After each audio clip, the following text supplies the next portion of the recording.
Sir ಮಾತಾಡಿ sir. ನಾನು ಎಲ್ಲ ಕೇರ್ಪೇಟೆ ತಾಲೂಕವ್ರಿಗೆ ಹೇಳ್ತಾ ಇದ್ದೀನಿ, ಆಟೋದವರು ಯಾವುದೇ ರೀತಿಯಾದ FC ಇನ್ಶೂರೆನ್ಸು ಇಲ್ಲ ಅಂದರೆ ಅದನ್ನು ದಯವಿಟ್ಟು ಮಾಡಿಸ್ಕೊಳ್ಳಿ. ನೀವು ಮಾಡಿಸ್ಕೊಂಡ್ರೆ ನಿಮಗೆ ಒಳ್ಳೆಯದು, ಮತ್ತು ಪಬ್ಲಿಕ್ಕಿಗೆ ತೊಂದರೆ ಆಗಲ್ಲ. ಇನ್ಶೂರೆನ್ಸ್ ಇದ್ದರೆ ಏನಾದರೂ ನಿಮ್ಮ ಮನೆಯವ್ರಿಗೆ ದುಡ್ಡು ಬರ್ತದೆ, ಇನ್ಶೂರೆನ್ಸ್ ಇಲ್ಲೇ ಇತ್ತು ಅಂದರೆ. ನೀವು ಮಾಡಿಸ್ಕೊಂಡಿಲ್ಲ ಅಂದರೆ ನಾವು ಫೈನ್ ಹಾಕ್ತೀವಿ. ಫೈನ್ ಹಾಕಿದ್ರೆ 10ರಿಂದ 15,000 ರೂಪಾಯಿ ದಂಡ ಕಟ್ಟಬೇಕು. ಅದೇ ದುಡ್ಡಿಗೆ ನೀವು FC ಮಾಡಿಸ್ಕೊಳ್ಳಿ. FC ಇಲ್ಲ ಅಂದರೆ ಎಲ್ರಿಗೂ ತೊಂದರೆನೇ. ಯಾರು ಮಾಡಿಸಿಲ್ಲ ಅವರು ದಯವಿಟ್ಟು ಮಾಡಿಸ್ಕೊಳ್ಳಿ.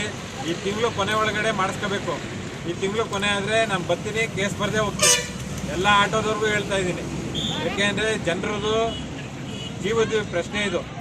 ಜನರದು ಅಂತಲ್ಲ, ನಿಮ್ಮದು. ಏನೇ ಆಯ್ತು ಅಂದರೂ ನಿಮಗೆ ತೊಂದರೆ ಆಗೋದು. ಎಲ್ರಿಗೂ ಹೇಳ್ತಾ ಇದ್ದೀನಿ, ಈ ತಿಂಗಳು ಕೊನೆಯಲ್ಲಿ FC ಪಾಸಿಂಗ್ ಇನ್ಶೂರೆನ್ಸು ಏನೇ ಇತ್ತಂದರೂ ಕ್ಲಿಯರ್ ಮಾಡ್ಕೊಂಡು ಮಾಡ್ಕೋಬೇಕು.